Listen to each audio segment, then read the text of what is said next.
Nós vamos então iniciar o nosso estudo do livro Recordações da Mediunidade. Nós estamos no primeiro capítulo, Faculdades em Estudo. Esse é o nosso segundo encontro. No estudo anterior nós falamos sobre a partir... Sim, bem interessante, Amaury. Nós estudamos então as orientações de Dr. Bezerra de Menezes sobre a letargia e a catalepsia, lembrando que esses dois fenômenos são importantes para o nosso estudo, em especial, a partir das experiências vividas por Dona Ivone do Amaral Pereira, que teve ali situações bastante críticas e experiências muito profundas vivenciadas a partir da catalepsia que ela sempre teve desde muito jovem, Então sempre ficava e sempre fica aquela dúvida de qual exatamente é a origem e de que forma que isso pode ser aproveitado pelo espírito, das experiências de emancipação que ele pode experimentar. Então, o que nós estudamos no nosso último encontro, nós paramos ali nas orientações sobre as passagens do Evangelho de Lázaro, que teve aquela história que é popularmente conhecida como sendo a ressurreição de Lázaro, e que nós estudamos agora, que foi um fenômeno de catalepsia que foi revertida a partir da transmissão de fluidos que Jesus vivenciou. E aqui o trecho que nós paramos foi exatamente que muitas vezes não, em alguns casos de catalepsia, ela pode ser tão intensa e os laços que prendem o espírito ao seu corpo físico são tão frágeis que pode acontecer uma ruptura e o espírito então desencarnar. E isso vem de uma forma precoce, de uma forma que trará consequências futuras para o espírito, que deverá dar continuidade nas suas experiências e encarnações futuras. Então eu vou fazer uma leitura rápida aqui dessa passagem que nós lemos, para retomarmos o nosso raciocínio, e continuamos então a partir desse ponto do próximo parágrafo, o nosso estudo de hoje. Lembrando também que a catalepsia e a letargia são duas experiências muito interessantes que também são estudadas a partir da perspectiva científica. Eu tenho aqui um pequeno artigo que nós vamos ler depois, para que lembremos sempre que a doutrina espírita, como Kardec lembrou no início, na publicação do livro A Gênese, ele disse que a doutrina espírita caminha par a par com a ciência. Então não existe a visão espírita de um determinado fenômeno e separadamente uma visão científica, mas na verdade nós vamos complementando, entendendo aquilo que acontece fisiologicamente no nosso organismo e quais são as consequências que isso traz para o espírito. Então é importante para nós observarmos que a doutrina espírita não é uma concorrente da ciência, mas ela é uma parceira muito próxima, muito íntima da ciência, complementando, trazendo essa visão transcendental, essa visão além do físico, para aquilo que a ciência apresenta, que também vai se desenvolvendo gradualmente. A ciência não trouxe a palavra definitiva para tudo que acontece no nosso mundo, mas através de suas observações, através de seus experimentos, do conhecimento desenvolvido, ela vai então apresentando as suas conclusões. Mas essas conclusões elas não são definitivas, mas elas vão evoluindo conforme o próprio conhecimento também evolui. Então, colocado para nós aqui, lembrando, foi dito aqui então por Kardec, por Dr. Bezerra de Menezes: muitos homens e até crianças assim têm desencarnado. E se tal acontece antes da época prevista pela programação da lei da criação, nova existência corpórea os reclamará para o cumprimento de deveres assumidos e, portanto, para a continuação da própria evolução. Perguntará, no entanto, o leitor: por que então tal coisa é possível sob as vistas da harmoniosa lei da criação? Que culpa tem o homem de sofrer tais ou quais acidentes, se não é ele quem os provoca e que se realizam muitas vezes à revelia de sua vontade? Lembrando que todas essas explicações que estão sendo passadas aqui são citações de Dona Ivone do Amaral Pereira, de orientações diretas do Dr. Bezerra de Menezes. A resposta, então, será então a seguinte: tais acidentes são próprios do carreiro da evolução, e enquanto o homem não se integrar de boamente na sua condição de ser divino, vibrando satisfatoriamente no âmbito das expansões sublimes da natureza, mecanicamente estará sujeito a esse e demais distúrbios. Segue-se que, para a lei da criação, a chamada morte não só não existe, como é considerada fenômeno natural, absolutamente destituído da importância que os homens lhe atribuem, exceção feita aos casos de suicídio e homicídio. Então, lembrando aqui que, como comentamos anteriormente, o fenômeno da morte, a partir da perspectiva espírita, ela nada mais é do que um processo de transição, em que o espírito muda a dimensão, sua dimensão existencial, entre aspas, porque a gente lembra que o espírito, encarnado ou desencarnado, ele continua sendo espírito, influencia o mundo espiritual, como recebe também a sua influência, mas o seu campo de ação é mais efetivo durante a sua encarnação no próprio mundo material e durante a sua desencarnação na dimensão espiritual. Então, o que nós entendemos a partir dessa visão das leis naturais é que a morte nada mais é do que uma transformação em que o espírito muda de dimensão, mas ele continua o seu processo evolutivo. Já a partir da visão terrena, da nossa visão como encarnados, a morte é realmente algo destrutivo, algo temeroso, algo definitivo, é o fim de tudo, é a perda, vem a dor, todas as ideias que afloram a partir do momento que nós nos deparamos com uma experiência como essa. Basta a gente lembrar que recentemente nós celebramos o Dia de Finados e nós vimos toda a comoção que acaba causando em nós, nesses momentos de relembrar os momentos com os entes queridos que desencarnaram, a presença em cemitérios e tudo mais. Isso é algo muito doloroso. Então, a partir da visão do mundo espiritual, tanto a morte como o nascimento, eles têm o mesmo valor. A morte nada mais é do que o regresso do espírito para o mundo espiritual, e o nascimento nada mais é do que a despedida do espírito da sua dimensão de ação, que é o espiritual, para encarnar no mundo material. Então, como foi colocado para nós aqui, a morte natural ela é vista dessa forma.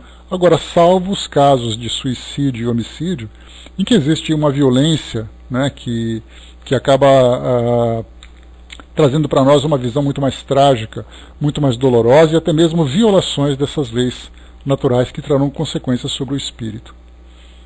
A morte natural, diz aqui Dr. Bezerra, então, em muitos casos será um acidente facilmente reparável e não repercutirá com os foros de anormalidade, como acontece entre os homens. De outro modo, sendo a catalepsia e a letargia uma faculdade, patrimônio psíquico da criatura, e não propriamente uma enfermidade, compreender-se-á que nem sempre a sua ação comprova inferioridade do seu possuidor, pois que uma vez adestradas, ambas poderão prestar excelentes serviços à causa do bem, tais como as demais faculdades que, não adestradas, servem de pasto a terríveis obsessões que infelicitam a sociedade e, quando bem compreendidas e dirigidas, atingirão feição sublime. Não se poderá afirmar, entretanto, que o próprio homem ou a sua mente, a sua vontade, o seu pensamento se encontrem isentos de responsabilidade no caso vertente, tanto na ação negativa como na positiva, ou seja, tanto nas manifestações prejudiciais como nas úteis e beneméritas. Então, o que nós vimos aqui até agora foi exatamente que o fenômeno de catalepsia Lembrando, né, que a catalepsia é aquela paralisação do corpo do indivíduo, dando aquela ideia de morte aparente, podendo ficar durante horas, podendo ficar durante dias, durante até mesmo meses nessa condição, como nós veremos mais para frente, né, na história, no histórico de Dona Ivone. E a letargia, ela é um fenômeno de paralisia parcial do organismo, né? Então hoje nós temos ali fenômenos muito interessantes descritos pela nossa ciência. Inclusive esse ano nós tivemos no programa Fantástico, no mês de abril, tivemos uma reportagem sobre a paralisia do sono, que também é considerada um estado de catalepsia, em que o indivíduo se encontra consciente, mas com seu corpo paralisado. Nesses casos de uma catalepsia completa, bom dia fraterna, de uma paralisia completa, plena, né? Bom dia Newton. Nós temos ali, como foi colocado por Dr. Bezerra, o corpo paralisado, ele acaba sendo uma grande oportunidade para o espírito vivenciar a experiência da emancipação. E não simplesmente porque muitas vezes nós olhamos de uma forma muito superficial, falando da emancipação como aquela oportunidade que o espírito tem de se libertar temporariamente do seu organismo. Ótimo, essa é a visão limitada que nós temos. Mas a grande questão que nós colocamos é o que o espírito vai fazer durante esse momento. O que ele pode experimentar, experiências talvez sublimes, onde ele, nesse estado de liberdade parcial, ele pode participar de grandes realizações, de adquirir grandes conhecimentos, como ele pode vivenciar também em situações bastante tenebrosas, bastante assustadoras. Vai depender exatamente do seu estado moral, né, do seu grau de evolução. Bom dia, Mazilda. Então aqui agora nós entramos, né, no nosso estudo de hoje, em que o Dr. Bezerra de Menezes continua explicando. Um espírito encarnado, por exemplo, já evolvido, ou apenas de boa vontade, senhor das próprias vibrações, poderá cair em transe letárgico ou cataléptico voluntariamente, alçar-se ao espaço para desfrutar o consolador convívio dos amigos espirituais mais intensamente, dedicar-se a estudos profundos, colaborar com o bem e depois retornar à carne, reanimado e apto a excelentes realizações. Não obstante, homens comuns e inferiores poderão cair nos mesmos transes, conviver com entidades espirituais inferiores como eles, e retornar obsediados, predispostos aos maus atos e até inclinados ao homicídio e ao suicídio. Aqui coincidiu, né, com aquilo que eu comentei agora há pouco. O que nós vemos assim, que quando nós vemos esse fenômeno fisiológico a partir da visão da ciência, nós vamos estudar ali o sistema nervoso, nós vamos estudar ali quais são as causas desse problema e tudo mais. A partir da visão espiritual nós aceitamos naturalmente as causas fisiológicas do fenômeno, mas nós vamos além, porque nós consideramos fundamental e como centro desse evento o próprio espírito, que vai sim ter o corpo paralisado, poderá vivenciar a experiência de emancipação e mais uma vez a pergunta fica, o que ele vai fazer durante esse momento? Que tipo de frutos serão colhidos a partir do momento em que ele começa a se aventurar pelo mundo espiritual? Então vemos assim que nós não estamos dizendo que não, a doutrina espírita diz que a catalepsia é tal coisa para o espírito, a ciência fala outra coisa. Na verdade, nós estamos falando a mesma linguagem, só que cada ciência preocupada com o foco do seu estudo. A ciência material preocupada com o organismo e a ciência focada no plano espiritual vai entender as consequências morais disso sobre o espírito. Um distúrbio vibratório poderá ter várias causas, e uma delas será o próprio suicídio em passada existência.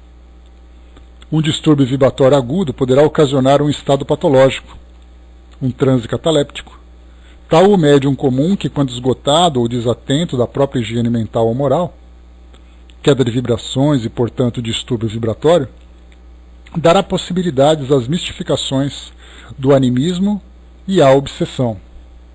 Nesse caso, no entanto, o transe cataléptico trará feição de enfermidade grave, embora não o seja propriamente, e será interpretado como ataques incuráveis, indefiníveis, etc. O alcoólatra poderá renascer predisposto à catalepsia porque o álcool lhe viciou as vibrações, anestesiando-as, o mesmo acontecendo aos viciados e entorpecentes, todos considerados suicidas pelos códigos da criação. Aqui essa expressão suicida, ela vai ao encontro daquilo que André Luiz trouxe na sua própria biografia, quando no livro Nosso Lar, ele falava sobre o suicídio inconsciente. Eu particularmente, como eu coloco para vocês, não discordando daquilo que esses nossos instrutores apresentam, eu prefiro usar o suicídio como uma expressão direta. Suicida é aquele que intencionalmente tira a própria vida. No caso, por exemplo, de viciados, alcoólatras, eles tiram a própria vida, vão minando as suas energias, destruindo o seu corpo, mas sem necessariamente a intenção de. Então, para evitar confusão, e nós temos essa dificuldade muito grande de nos ajustarmos com relação às nossas palavras, eu prefiro, o atleta radical eu coloco como negligente, aquele que pratica algum tipo de atividade, que se coloca em risco, a intenção dele não é essa. Ele não está lhe dizendo, eu quero acabar com a minha vida. Não, ele quer falar assim, eu quero viver uma aventura. Só que acaba muitas vezes dando errado aquilo que ele planeja. Então eu prefiro colocar suicida como o suicida propriamente dito, com a definição clara da sua intenção. Já os outros a gente coloca com uma denominação diferente, o negligente, o espírito descuidado, aquele espírito que se autodestrói pelo seu desequilíbrio e tudo mais. Eu prefiro então colocar de uma forma muito clara, para evitarmos esse tipo de situação. E o que foi colocado aqui, o que chama a nossa atenção, é exatamente isso, que algo que a ciência hoje não considera, exatamente porque não considera o valor do espírito durante o processo da vida, porque a vida, na visão da ciência, embora hoje nós tenhamos ali algumas vertentes que colocam a questão espiritual, a questão religiosa como algo relevante na questão da vida, mas a ciência hoje ela estuda a biologia. Então, perguntando o que é a vida exatamente? Vida é simplesmente um sistema biológico ativo que nasce, se desenvolve, se reproduz e depois morre. Não leva em consideração as questões da consciência, as questões das emoções. A ciência simplesmente vê a vida no organismo biológico. Então, nasce a partir do fenômeno da fecundação, se desenvolve, depois tem a falência dos órgãos e aí depois ele acaba se destruindo. Quando nós começamos a aprofundar ou complementar essa visão e pensarmos na questão da vida a partir da existência do espírito, e não apenas uma visão religiosa, mas especificamente na visão que a doutrina espírita nos propõe, nós lembramos, por exemplo, que o espírito é pré-existente ao corpo, que o seu perispírito traz ali uma capacidade grande de influenciar e moldar o organismo que ele vai utilizar durante a sua jornada terrena e que depois ele se liberta desse organismo. Então o que foi colocado por Dr. Bezerra é que o espírito adoecido em virtude dos vícios que ele traz de encarnações anteriores. Então, por exemplo, o álcool, as drogas, como foi colocado para nós aqui, viciados e entorpecentes, o fato do espírito trazer esses vícios incorporados no seu perispírito, ou melhor, as consequências desse vício incorporadas no seu perispírito, que já traz ali aquela distorção, como por exemplo, Sandra, vários tipos de lesões provocadas por esses hábitos. O espírito, quando da formação do seu corpo físico futuro, sofrerá as consequências desses desequilíbrios incorporados no perispírito. Então a ciência, por exemplo, não considera isso. Ela simplesmente diz que se por acaso existe uma deficiência num organismo que foi gerado, um bom trabalho, Laura, vai com Deus. Se por acaso existe ali uma deformidade no organismo que foi gerado, essa deformidade foi simplesmente um acaso da natureza que, entre aspas, não deu sorte para aquele indivíduo que nasce. Então, né, para quem, por exemplo, vai a um hospital, ou vai a hospitais, como por exemplo o Hospital do Câncer, hospitais, centros de reabilitação física, vai encontrar ali corpos doentes, corpos ali com limitações, com deformidades, e a ciência vai atribuir isso a um azar, né, a uma ocorrência, a um acidente genético que acabou provocando esse tipo de situação. Ou seja, você ser saudável ou você ser doente, na visão da ciência, é uma questão de sorte ou azar. Já na visão espiritual, não. Na visão espiritual nós vemos que existe uma questão moral significativa que vai levar a cada indivíduo a sua experiência própria de acordo com as ações do passado e de acordo com suas necessidades. Então é isso que a doutrina espírita incorpora para nós agora, né, como conhecimento, para entendermos que, embora a ciência valorize o organismo, esse organismo nada mais é do que o veículo de um princípio inteligente que a ciência não consegue explorar. Mas que agora, através desses nossos estudos, começamos a ter uma compreensão maior.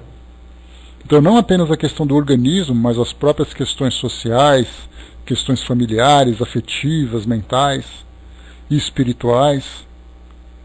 Tudo isso a ciência não pode explorar porque simplesmente é algo que foge, né, da sua área de conhecimento e da sua área de ação.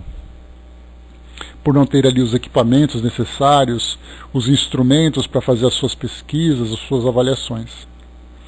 E continua.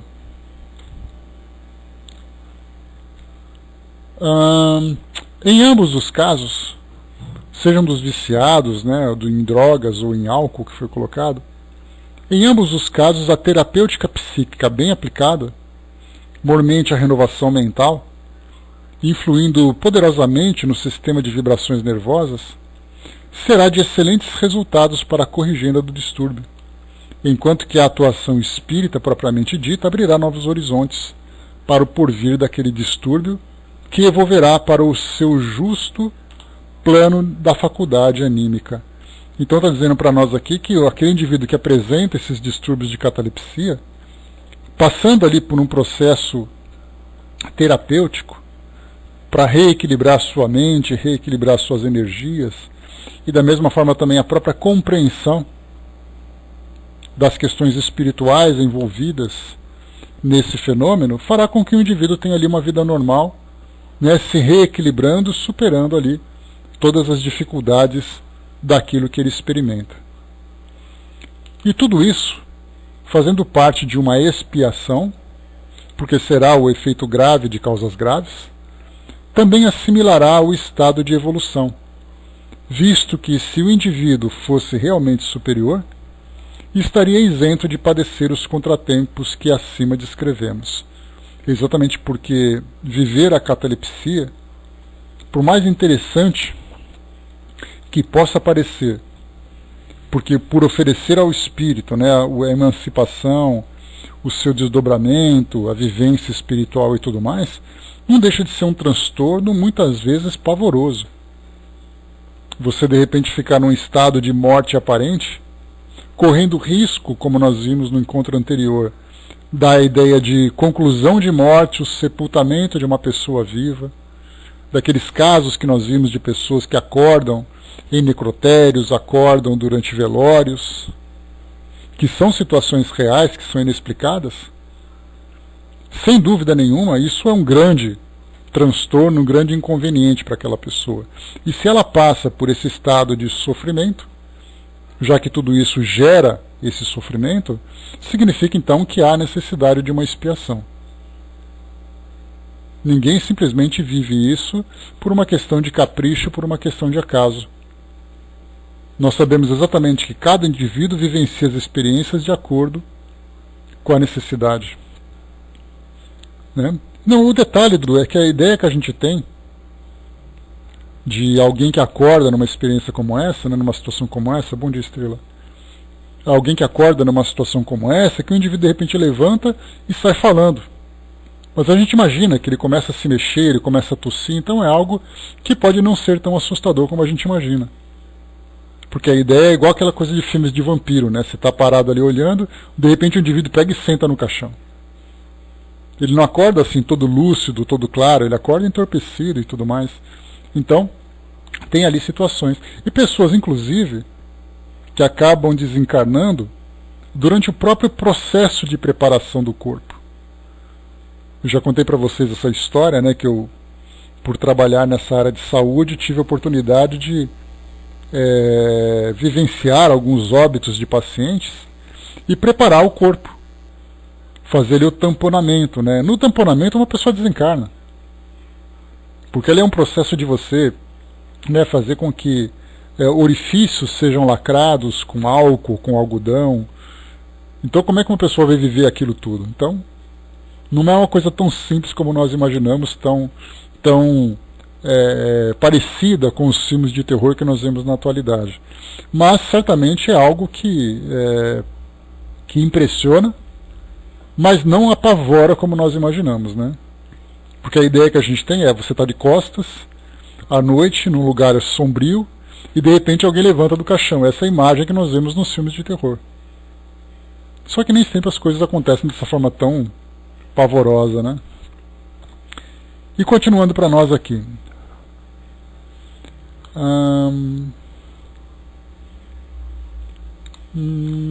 Tá. Todavia, repetimos, tanto a catalepsia como a letargia, uma vez bem compreendidas e dirigidas, quer pelos espíritos, quer pelos homens, quer pelos espíritos superiores, transformar-se-ão em faculdades preciosas, conquanto raras e mesmo perigosas, pois que ambas poderão causar o desenlace físico do seu paciente, se uma assistência espiritual poderosa não o resguardar de possíveis acidentes. A letargia, contudo, presta-se mais à ação do seu possuidor no plano espiritual. Ao despertar, o paciente trará apenas intuições, às vezes úteis e preciosas, das instruções que recebeu e da sua aplicação nos ambientes terrenos.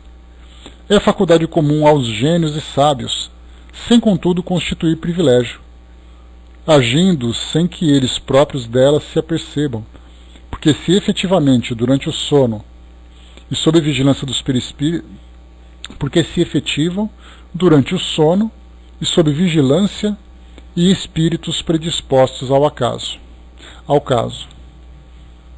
A provocação desses fenômenos nada mais é que a ação magnética, anestesiando as forças vibratórias até ao estado agudo e anulando, por assim dizer, os fluidos vitais, ocasionando a chamada morte aparente, por suspender-lhe momentaneamente a sensibilidade às correntes de comunicação com o corpo carnal, qual ocorre no fenômeno espontâneo, se bem que o fenômeno espontâneo possa ocupar um agente oculto, espiritual, de elevada ou inferior categoria.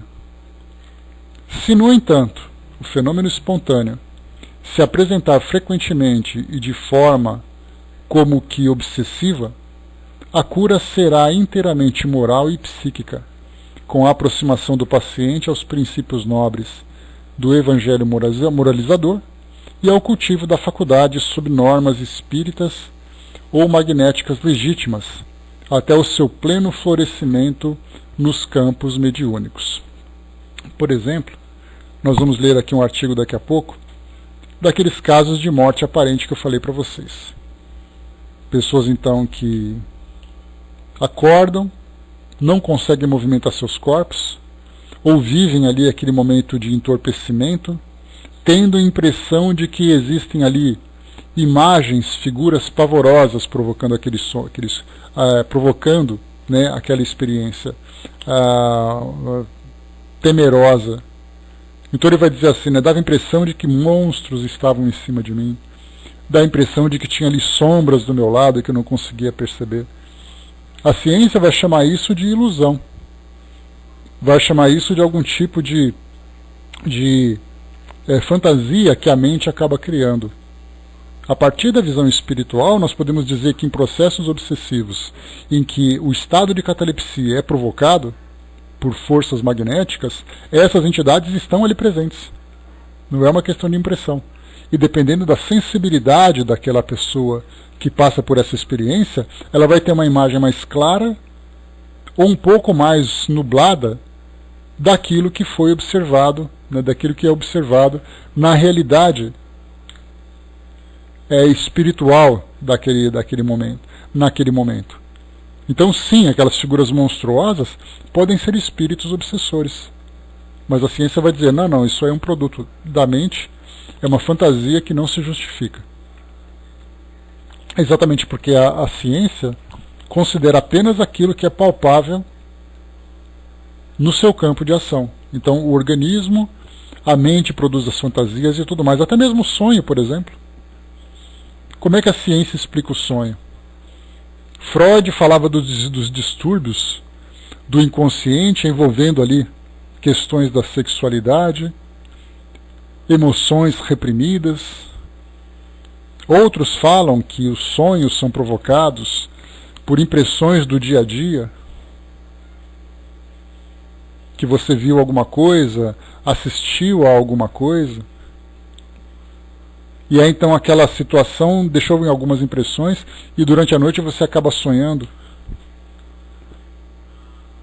Então, quer dizer, a ciência procura trazer suas explicações, e a doutrina espírita, levando em consideração a realidade do espírito, fala, por exemplo, que além dessas duas experiências do sono que a ciência apresenta para nós, tem também a própria realidade do espírito, em que o espírito em emancipação vive algumas experiências, guarda essas impressões, e quando acorda ele vai dizer, nossa, eu tive um sonho muito estranho.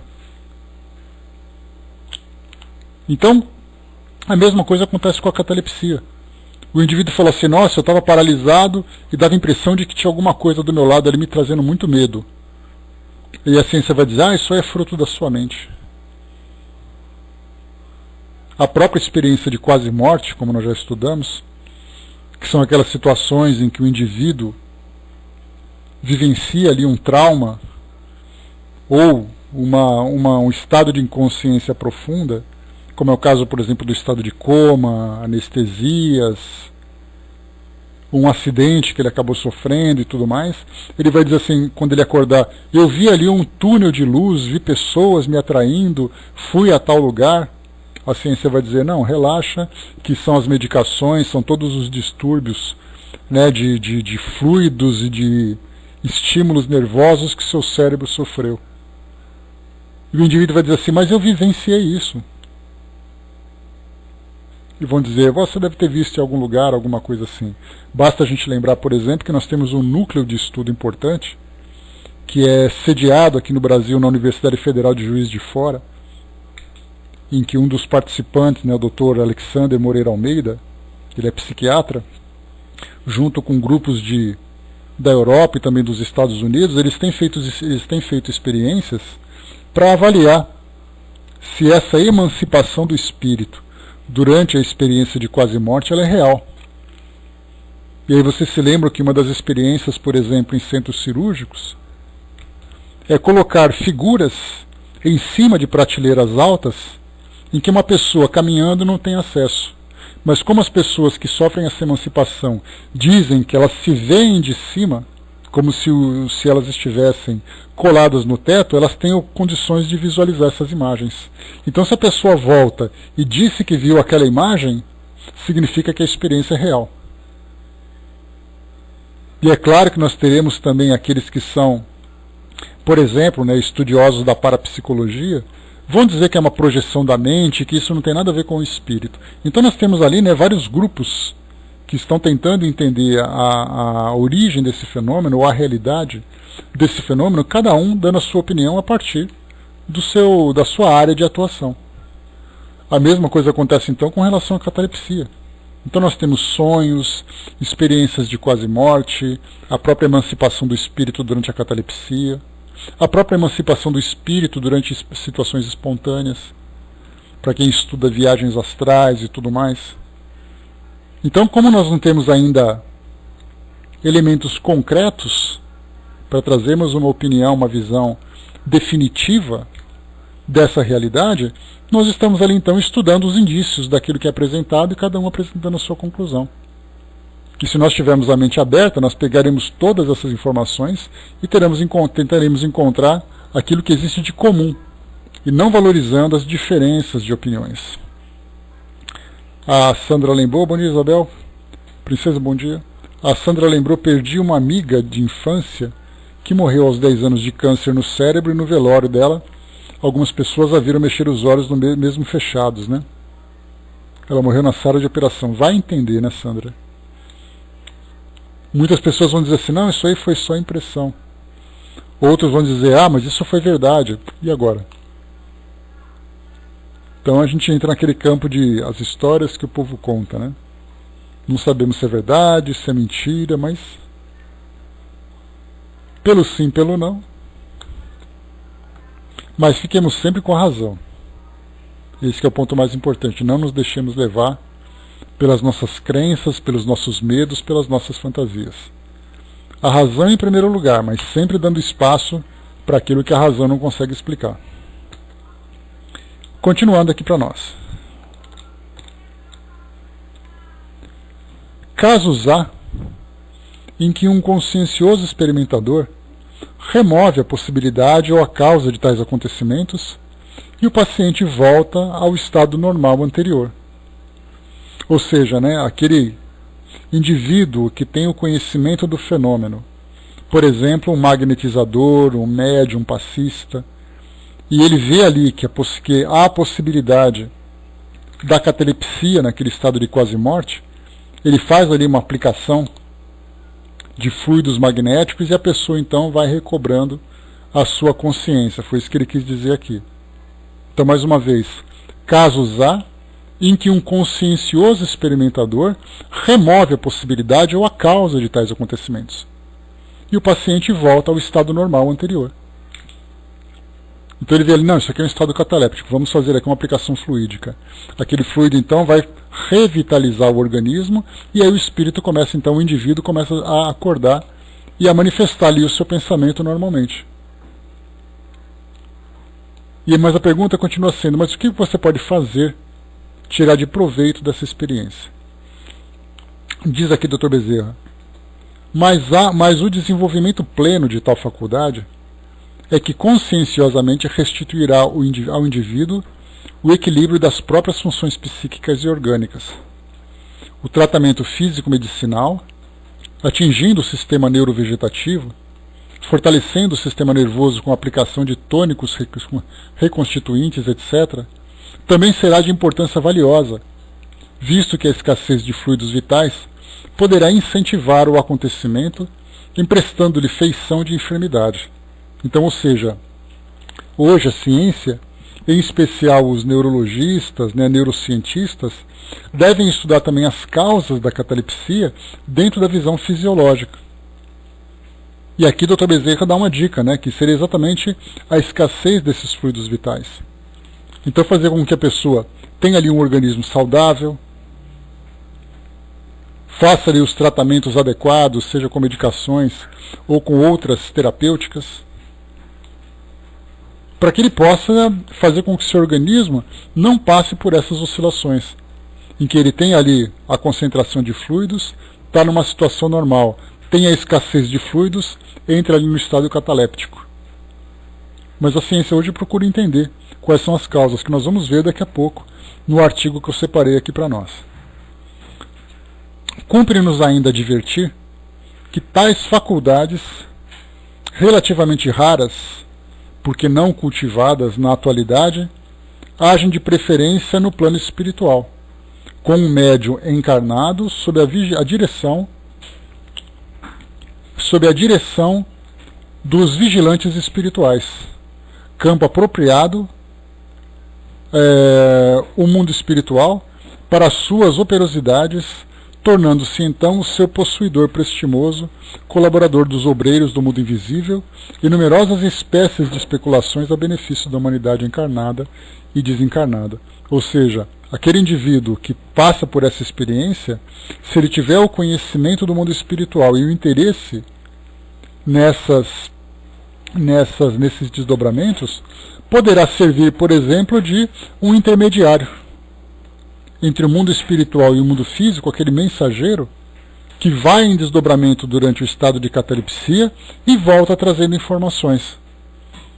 E é muito curioso, né? Muito curiosa a observação de Dr. Bezerra de Menezes, tratando com absoluta naturalidade que o indivíduo que, já que você está ali nesse estado de catalepsia e já que você vai se emancipar, aproveita e faz alguma coisa de útil colaborando com a nossa instrução. Só que, ao contrário do que ele propõe, a nossa visão materialista é que a catalepsia é um estado patológico, é algo que traz ali uma situação assustadora, exatamente porque ninguém valoriza as experiências que o espírito pode vivenciar. Então pode aproveitar para nós, né, aproveitar essas viagens, trazendo muito conhecimento. Só que isso, infelizmente, é algo que na atualidade está fora de cogitação. Principalmente se nós falarmos assim, quais são as filosofias que trazem para nós um conhecimento concreto sobre o mundo espiritual. Nós temos a doutrina espírita, que através do recurso da mediunidade traz tantas instruções. Agora, qual outra religião é capaz ou tem a possibilidade, ou até mesmo, por que não, a coragem de explorar o mundo espiritual e trazer essa realidade? Alguém de uma outra religião que entra nesse estado, daí chega no mundo espiritual, começa a ver coisas, ouvir coisas, receber informações, e ele vai trazer e vai contar para quem? Então aquilo que ele propõe, né, quer dizer, nós estamos desperdiçando um recurso importante, mais uma vez, já que o corpo está ali paralisado, e já que o espírito está em liberdade, por que o espírito então não se torna esse intermediário, esse mensageiro para trazer para nós mais conhecimento? Exatamente porque nós ainda não entendemos, ou não sabemos aproveitar essas potencialidades do espírito. E continua. Entre os homens, a ação de tais médiuns se apresentará de menor vulto, ou seja, entre nós, essa ação desses médiuns tem pouco valor. Mas se souberem atentar nas instituições que com ele virão ao despertar, grandes feitos chegarão a realizar também no plano terreno.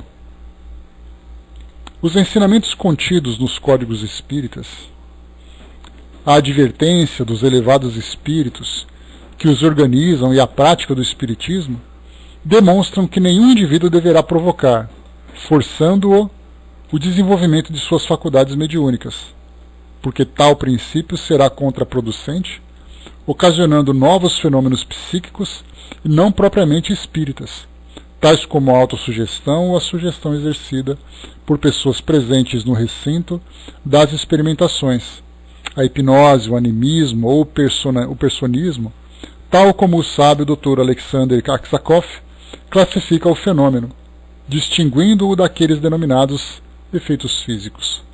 Aqui o que ele quer dizer é o seguinte, que muitas pessoas nessa ansiedade de querer vivenciar experiências mediúnicas, ele fica insistindo, tentando provocar.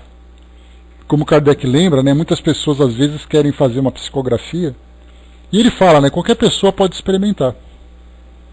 Só que nem todas vão conseguir uma psicografia real exatamente por não ter essa faculdade para se desenvolver. Mas muitas pessoas insistem tanto que elas começam a se autossugestionar e começam depois a psicografar ideias próprias, acreditando que isso faz parte do espírito. Ou então, como nós estudamos há um tempo atrás, já há algum tempo, de pessoas que vivenciam um ambiente religioso com muita intensidade, principalmente no passado isso acontecia bastante, mas hoje também, pessoas que são muito devotas, né, à sua religião, vivenciam isso intensamente, são músicas, são leituras, são eventos, são cultos que fazem todos os dias com tamanha intensidade, que elas acabam sonhando com um certo cenário, ou uma certa história do mundo espiritual, e ela volta contando como se aquilo fosse uma realidade, sem se dar conta que aquilo pode ter sido uma sugestão. Elas falam assim, eu quero ter contato com Jesus, eu quero isso, quero aquilo. E ela começa a ler, começa a ver imagens, começa a fazer. Chega uma hora que ela sonha com Jesus. E ela vai dizer, eu sabia que ele ia aparecer, e ele apareceu.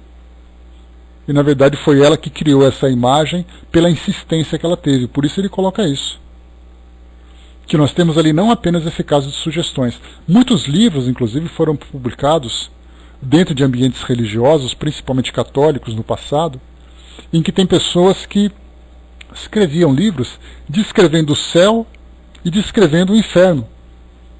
Me recordo de uma freira, só não me recordo o nome dela, mas ela escreveu um livro trazendo detalhes do inferno, dizendo que ouviu almas sofredoras, sentiu até o cheiro do enxofre e tudo mais. Exatamente porque essa imagem desse inferno era a imagem que ela transmitia para ela, que era transmitida para ela e pelos fiéis. E ela acabou absorvendo isso com tanta intensidade que ela acabou sonhando com isso, escrevendo um livro, e as pessoas simplesmente liam aquilo como sendo uma realidade. Não, Santa Teresa d'Ávila, Mazilda, ela vivenciou uma experiência chamado de êxtase, né? Tanto que ela sonhou que ela se encontrava num plano espiritual tal, que veio um anjo e cravou ali uma lança no seu coração, que foi uma dor muito intensa, mas uma experiência extremamente sublime. Inclusive foi esse o motivo dela ter virado santa. Mas era uma freirinha que descrevia o inferno, eu não me recordo exatamente o nome dela. Faz muito tempo que nós estudamos isso, e ela falava assim, eu vi as almas ali gemendo, sofrendo, o cheiro, o calor do fogo e coisa e tal.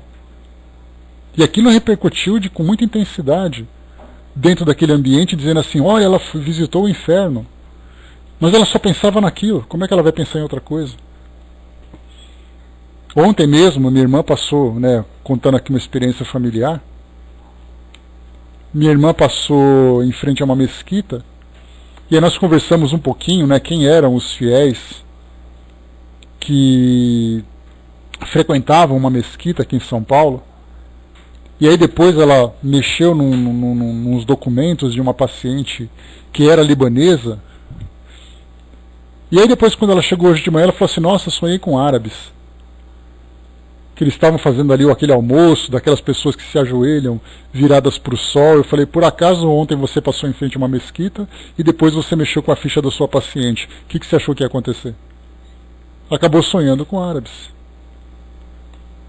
Não lembro, Dudu. Não tenho nem assim ideia. Eu não esqueci apenas o nome dela. Não me lembro, não sei mesmo qual é o nome dela.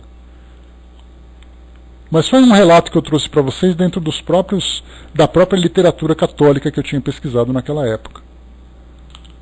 Então nós percebemos assim que o que o Dr. Bezerra de Menezes chama atenção é que muitos espíritas também estão com tanta vontade de se tornarem médiums, de viverem experiências do mundo espiritual, criam muito mais fantasias do que vivenciam essa realidade.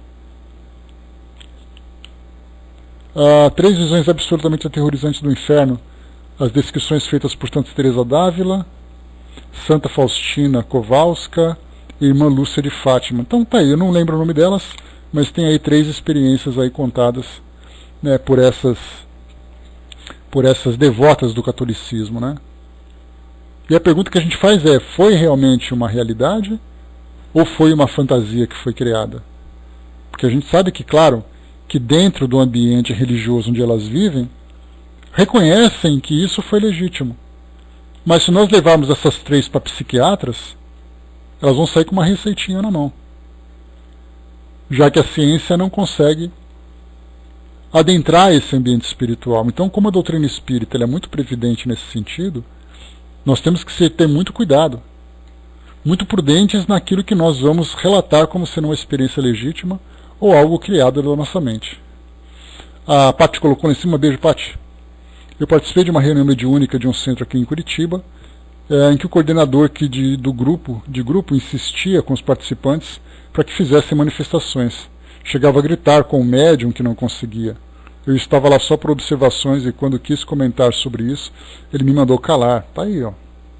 Não apenas as próprias pessoas tentam fazer isso, como são estimuladas por alguns dirigentes, né, que acabam não sendo tão cuidadosos na condução do trabalho para provocarem esse tipo de fenômeno. E continua o Dr. Bezerra aqui para nós também. Ele diz assim, A mediunidade deverá ser espontânea por excelência, a fim de frutecer com segurança e brilhantismo. E será em vão que o pretendente se esforçará por atraí-la antes da ocasião propícia. Ou seja, é inútil ficar insistindo numa coisa que não vai acontecer ou não está no devido momento. Não lembro, Angelina. Dudu colocou a irmã Faustina em cima agora, mas eu não me recordo o nome dela. Mas vamos considerar que seja uma dessas três aí. A ideia é exatamente isso que nós colocamos, né? Elas trouxeram visão do céu e visão do inferno.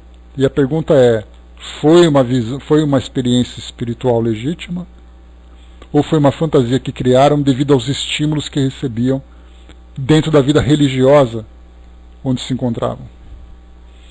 Tal insofridez redundará inapelavelmente, repetimos, em fenômenos de autossugestão, ou chamado animismo ou personismo, isto é, a mente do próprio médium criando aquilo que se faz passar por uma comunicação de espíritos desencarnados. Existem mediunidades que do berço se revelam no seu portador, e estas são mais seguras, porque as mais positivas, frutos de longas etapas reencarnatórias, durante as quais os seus possuidores exerceram atividades marcantes, assim desenvolvendo forças do perispírito, sede da mediunidade, vibrando intensamente num e noutro setor da existência e assim adquirindo vibratilidades acomodatícias do fenômeno. Aqui o que ele quis colocar foi que aquela mediunidade que se manifesta espontaneamente desde o início, né, desde a infância do indivíduo, são aquelas que são mais legítimas, porque elas vão se desenvolvendo com o passar do tempo e se tornando cada vez mais ostensivas. Nós tivemos exemplos claros disso, da própria Dona Ivone, da história do Chico, do Divaldo. Ele conta que quando era criança teve uma visão de uma tia desencarnada, o Chico Xavier via espíritos, inclusive conversava com sua mãe. Dona Ivone teve experiências importantes também nesse campo. Então, quando se torna adulto e o adulto fica fixado nessa ideia de ver coisas, ele acaba muitas vezes se autossugestionando, criando suas próprias fantasias. Outras existem ainda em formação. Forças vibratórias frágeis, incompletas, os chamados agentes negativos, que jamais chegarão a se adestrar satisfatoriamente numa só existência, e que se mesclarão de enxertos mentais do próprio médium em qualquer operosidade tentada, dando-se também a possibilidade até mesmo da pseudo-perturbação mental, acontecendo então a necessidade de estágios em casas de saúde e hospitais psiquiátricos se tratar de indivíduos desconhecedores das ciências psíquicas. Então existem casos em que as pessoas são até mesmo levadas a delírios graves, a distúrbios mentais, precisando de tratamentos. Isso porque o próprio indivíduo criou essa situação. Alguns que tinham paranoias, pessoas que eram esquizofrênicas e tantos outros diagnósticos trazidos, né, dentro do campo da saúde mental, de pessoas que chegaram até mesmo a esse estágio. Aquela sensação de perseguição, sejam de pessoas encarnadas ou desencarnadas, pessoas apavoradas, nossa, eu tenho um espírito me perseguindo. Chega uma hora que ela vai para uma casa de saúde fazer tratamento. E aliás, o próprio Dr. Bezerra de Menezes escreveu um livro, quando encarnado, chamado, se eu não me engano, A Loucura sob Novo Prisma. E depois nós tivemos, através da psicografia do Divaldo, por Manuel Filomeno de Miranda, livros que também tratavam dessa questão da saúde mental. Bastidores da Obsessão, dentre outros livros.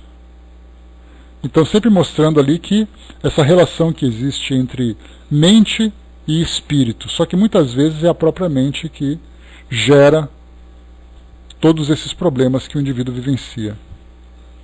Por outro lado, esse tratamento será balsamizante e até necessário na maioria dos casos, visto que tais impasses comumente sobrecarregam as células nervosas do paciente, consumindo ainda grande percentagem de fluidos vitais, etc, etc. Possuindo na minha clínica espiritual fatos interessantes, cabíveis nos temas em apreço, consignados neste livro, patrocinei aqui a exposição de alguns deles para estudo e análise dos fatos espíritas, convidando o leitor à meditação sobre eles, pois o espírita necessita profundamente de instrução geral em torno dos fenômenos e ensinamentos apresentados pela ciência transcendente de que se fez adepto, ciência imoral que não poderá ser o abandono das verdadeiras atenções do senso e da razão. Ciência imortal, desculpem. Ciência imortal que não poderá sofrer o abandono das verdadeiras atenções do senso e da razão. Assinado Adolfo Bezerra de Menezes. Então, o que nós vimos aqui nessas explicações de Dr. Bezerra de Menezes é que, claro, existem ali as causas fisiológicas do fenômeno da catalepsia. Mas também existem as experiências espirituais vivenciadas pelo espírito, assim como também as próprias causas são originadas na trajetória que o espírito vivenciou durante as suas encarnações anteriores. Então, mais uma vez, a ciência, claro, não vai considerar isso. Imaginar que você tem uma doença hoje que diz respeito a uma encarnação anterior. A ciência vai dizer, não, o que interessa para nós é isso. No momento em que nós pegamos ali os gametas e nós temos a fecundação, começou a ser gerado um novo organismo, a genética começou a agir, e ali o indivíduo é o que é. Então, tanto a personalidade, como suas emoções, como seus valores, dependem essencialmente da sua constituição genética.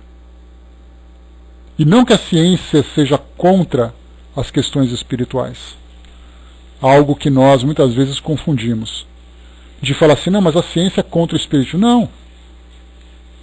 A ciência simplesmente espera que aquilo que as religiões ou a própria doutrina espírita mostra sejam comprovadas cientificamente. Se nós queremos dizer que algo surge por meio da reencarnação, vamos então comprovar a existência do espírito, comprovar a realidade do fenômeno da reencarnação. Então não existe ali uma cruzada da ciência contra a religião. Existe ali uma luta para a instituição da razão. Muito mais a razão do que a fé. E hoje nós temos então as outras, as religiões de um modo geral, levam muito mais em consideração a fé do que a razão. E aí, felizmente, nós temos uma doutrina que tem ali a fé raciocinada. Aquele meio termo entre essas duas áreas da vivência humana. Olá, Regina. Finalizando aqui, vamos lá. Dona Ivone coloca assim agora, por nossa vez, conhecemos pessoalmente faz alguns anos, na cidade fluminense de Barra Mansa, ao tempo em que ali exercia as funções espiritistas, o eminente médium e expositor evangélico Manuel Ferreira Horta, amplamente conhecido pela alcunha de Zico Horta, a médium cataléptica Chiquinha. Tratava-se de uma jovem de 19 anos de idade, filha de respeitável família e finamente educada. Sua faculdade apresentou-se inicialmente em feição de enfermidade, com longos ataques que desafiaram o tratamento médico para a cura. Observada, porém, a pedido da família, e habilmente dirigida por aquele lúcido espírita, a jovem tornou-se médium de admiráveis possibilidades, com a insólita faculdade cataléptica, que lhe permitia até mesmo o fenômeno da incorporação de entidades sofredoras e ignorantes, a fim de serem esclarecidas. Em 20 minutos, a médium apresentava os variados graus de catalepsia, inclusive o estado cadavérico, após as 24 horas depois da morte, e os sintomas do início da decomposição, com as placas esverdeadas pelo corpo e o desagradável almíscar comum aos cadáveres que entram em decomposição. Então, olha só, a condição vital dela era tão baixa que o corpo dela começava a sofrer essas consequências. Então, tinha ali, né, aquela, quase que muitas vezes uma rigidez pós-mortem, aqueles hematomas comuns, né, que depois de que um corpo fica numa posição estagnada, é uma tendência natural que os fluidos, né, acabem sofrendo a ação da gravidade e ficam aquele arroxeado embaixo. A cianose, né, as extremidades começam a ficar azuladas, os lábios, o cheiro começa também, para quem já sentiu, é um cheiro desagradável. Mas a pessoa está ali viva. Então, quer dizer, quando você vê aquilo, você fala, aquela pessoa morreu. Mas na verdade não. De outras vezes, diz aqui Dona Ivone, no primeiro ou no segundo grau do transe, transmitia verbalmente o receituário que ouvia das entidades médicas desencarnadas que a assistiam, obtendo assim excelentes curas nos numerosos doentes que procuravam a antiga assistência espírita Bittencourt Sampaio, dirigida por Zico Horta. Curioso isso, né? Então ela começava primeiro a entrar no estado de transe. Aí vinham ali as psicofonias e depois ela silenciava. E ficava naquela rigidez ali. Dudu colocou, né? Posso perguntar sobre mediunidade sem interromper o raciocínio? Tá, beleza. Continuando. Espera aí que eu me perdi aqui. Narrava fatos que via no espaço, transmitia instruções de individualidades espirituais sobre diversos assuntos, penetrava o corpo humano com a visão espiritual e seus diagnósticos eram seguros, visto que os reproduzia verbalmente, ouvindo-os em espírito dos médicos espirituais, ou seja, aquela dupla vista, de ver ali o organismo funcionando dentro do corpo da pessoa. Ela tinha essa capacidade. Então nós temos muitos estados de transe, de dupla vista, de pessoas que passam por isso. A pessoa se concentra, fica ali naquele estado, né, que chamamos de hipnose também hoje. Naquela época era chamado de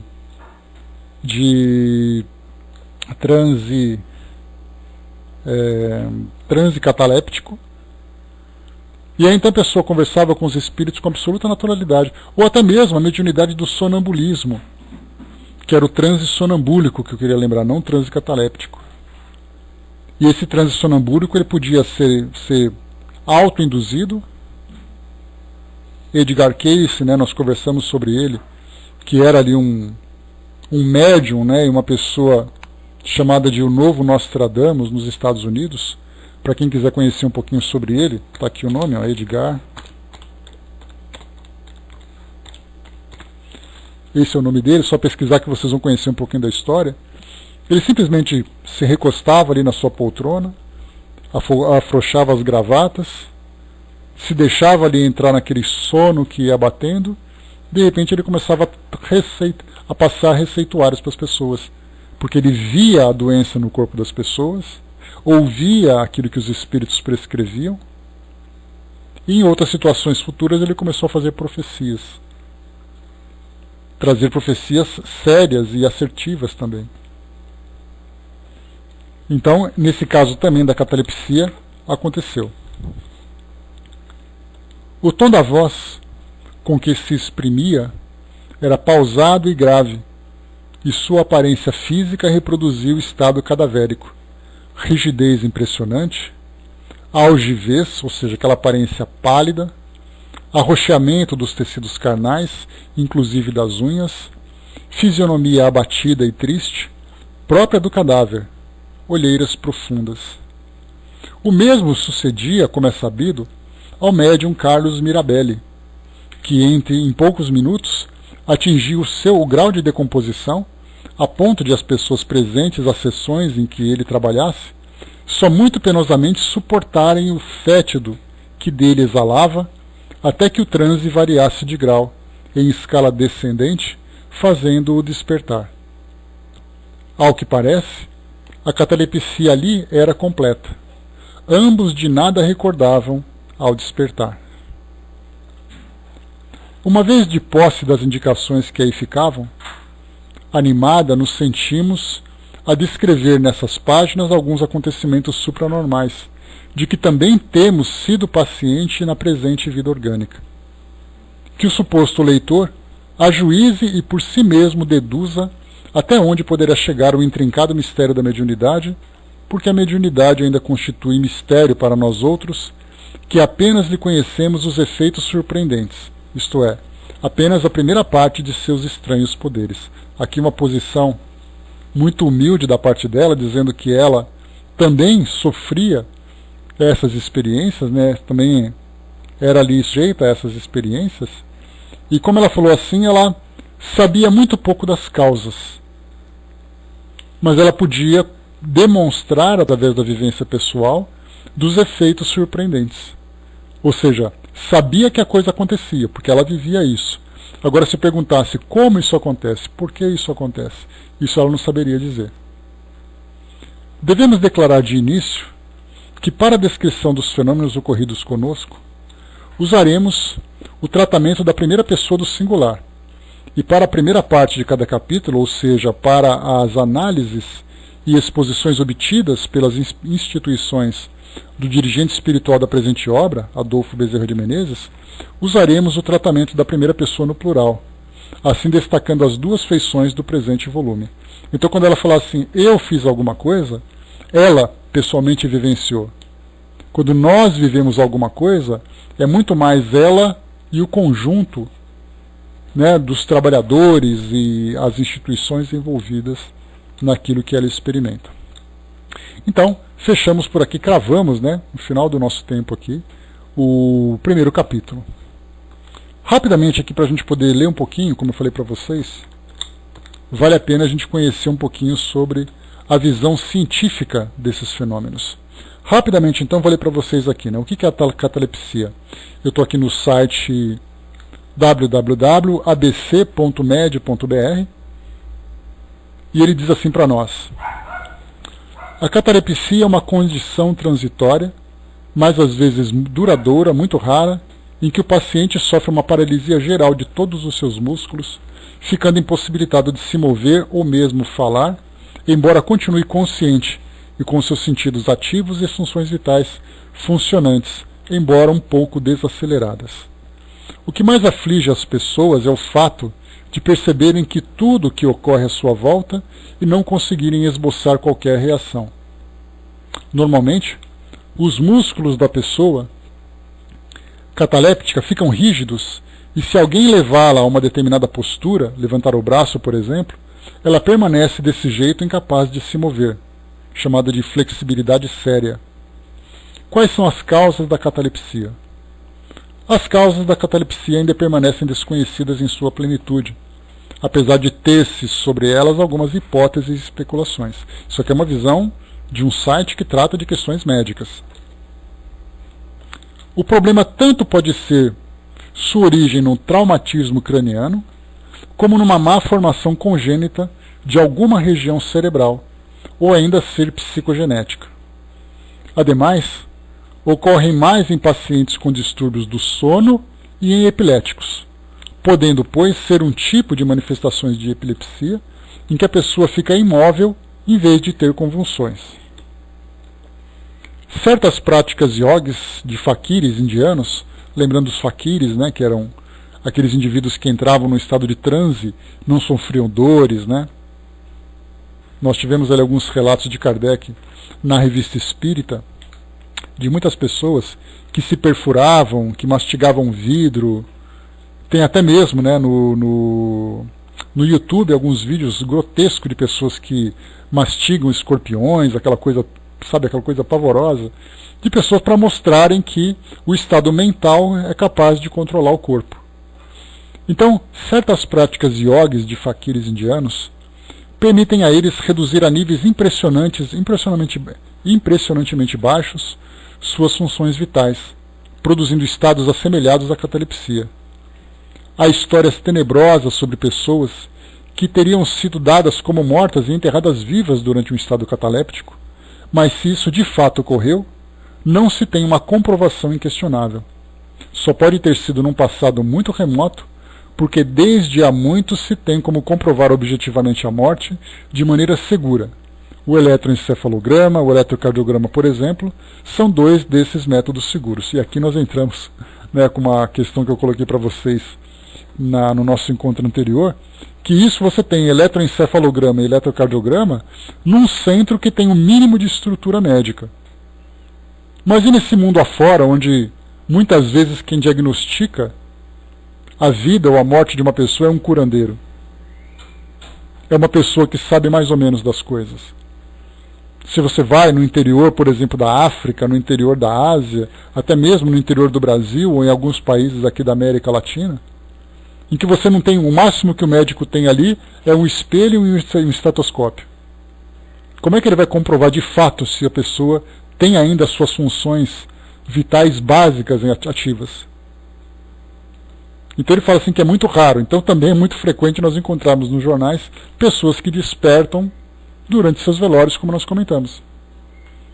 Como é o ataque cataléptico e quanto tempo ele dura? O ataque cataléptico costuma também ser chamado de morte aparente, porque o paciente jaz inerte, como que mumificado, sem movimentos e com funções vitais significativamente reduzidas. De uma maneira geral, a pessoa se recupera espontaneamente em poucos minutos, mas pode haver ataques raros que duram dias.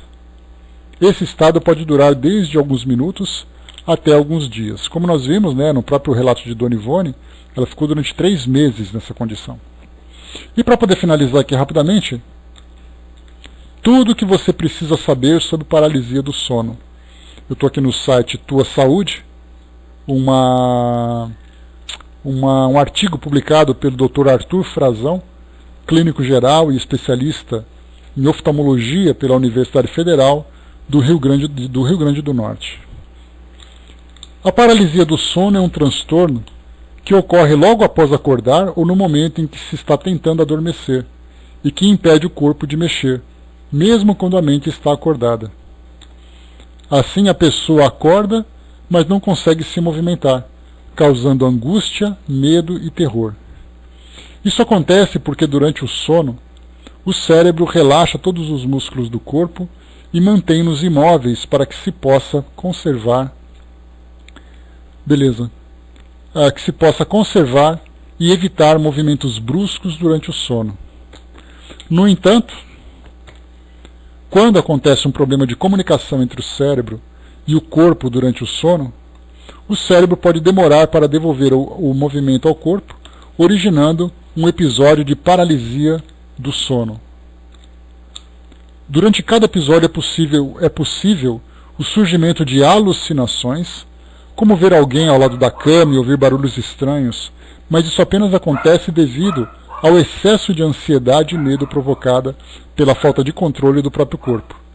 Além disso, os sons ouvidos também podem ser justificados pelo movimento dos músculos do ouvido, que continuando acontecendo mesmo quando todos os músculos do corpo estão paralisados durante o sono.